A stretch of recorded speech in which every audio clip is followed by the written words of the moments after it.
Serena Halden was feared in boardrooms but fragile at home. After the accident that left her 6-year-old twins, Lily and Liam, paralyzed from the waist down, she lived in constant fear of losing them too. The twins were her only family after their father died, and the world expected her to remain strong. But every night, when the mansion lights dimmed, she sat beside their beds, studying their still legs and whispering apologies they could never understand. Her billion-dollar tech company demanded her attention, yet her heart never left the nursery. Nurses rotated in shifts, but Serena still felt something was missing, something she couldn't name. So she did what she always did when fear backed her into a corner: she turned to technology. She installed hidden cameras, tiny, undetectable ones, across the twins' room, the hallways, even in the indoor garden where they spent mornings in their wheelchairs. She told herself it was for their safety. She told herself it was normal for a mother to be paranoid. But deep down, she felt she had failed them once, and she refused to fail them again. Every morning before leaving for work, she checked the camera feeds. Mostly she saw nurses adjusting pillows, therapists guiding tiny arms through exercises, or machines blinking softly. Everything seemed normal. Except for one thing. The janitor. Eli Turner was quiet, so quiet that even the staff joked he must sweep sound itself. He kept his head down, did his job, and never complained. He was hired after the accident, and though he was in his early 50s, his eyes held something heavy, something bruised by time. Serena barely noticed him until the first night she saw something unusual on camera. It was almost midnight.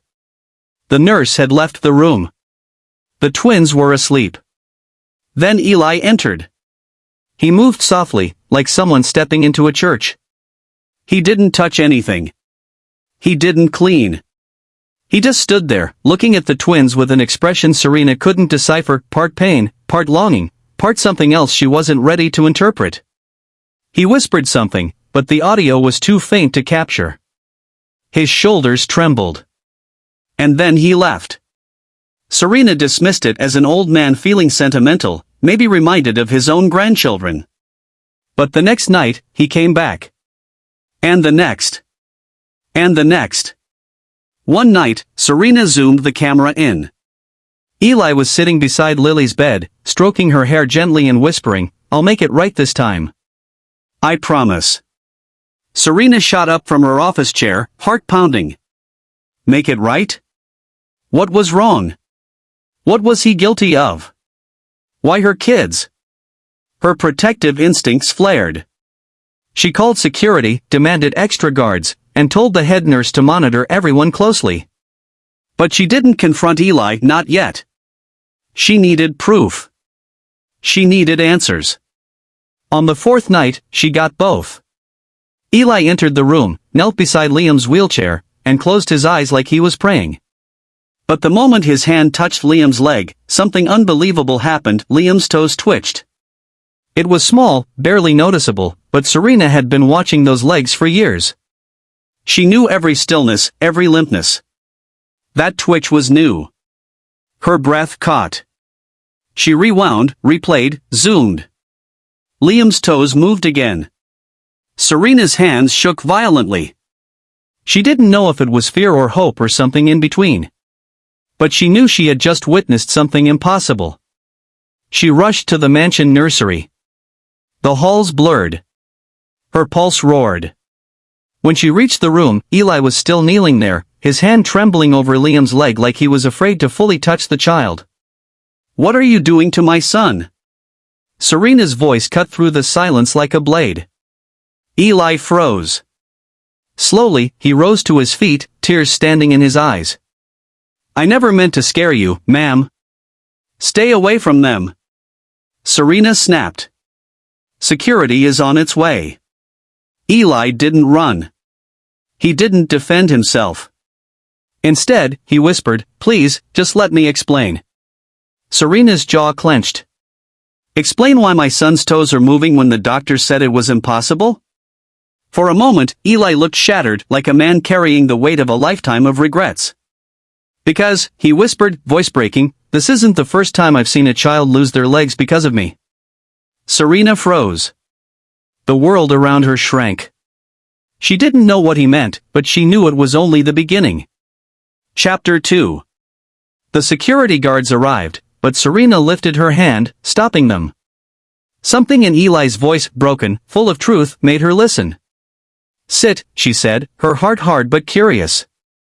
Eli obeyed quietly. He took a deep, trembling breath. 20 years ago, I was a bus driver. One night, there was an accident, my fault. I lost control on a wet road. A car was hit, and in that car were 2 children. They survived but never walked again. His voice cracked.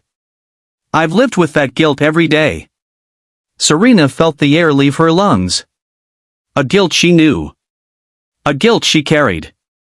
My own daughter, Eli continued, tears falling freely, never forgave me. She took her little boy and left. I haven't seen them since.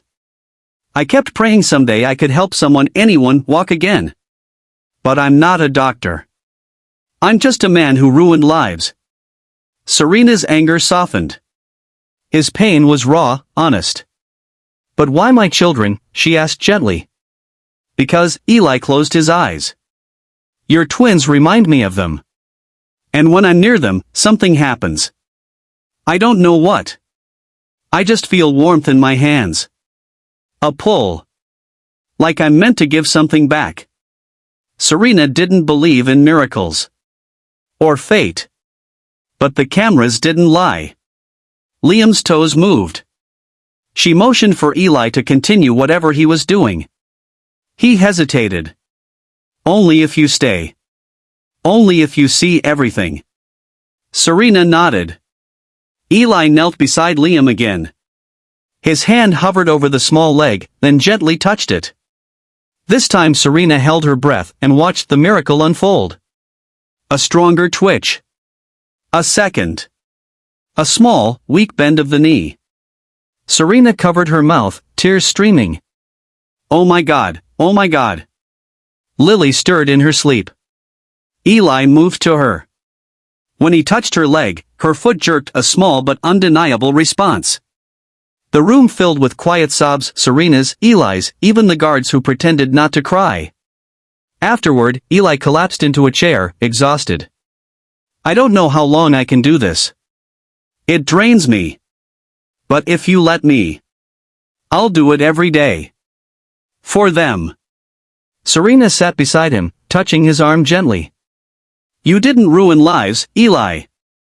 You saved mine tonight. Every day afterward, Eli worked with therapists. He wasn't magic, he was a spark, a trigger that jump-started the twins' nerves in ways doctors couldn't explain. Within months, the twins took their first steps, shaky, small, but real. And Serena realized something powerful. Sometimes heroes don't wear suits. Sometimes they're the people the world walks past, the ones who carry brokenness quietly, offering healing in ways science cannot explain. Eli became family. The twins called him Grandpa Eli. Serena funded research in nerve regeneration therapy and created a foundation in Eli's daughter's name, hoping one day they would find each other again. And every time the twins ran across the garden they once only watched from wheelchairs, Serena remembered the night she checked the cameras, and found a miracle disguised as a janitor. Because sometimes, the people we fear turn out to be the ones who save us.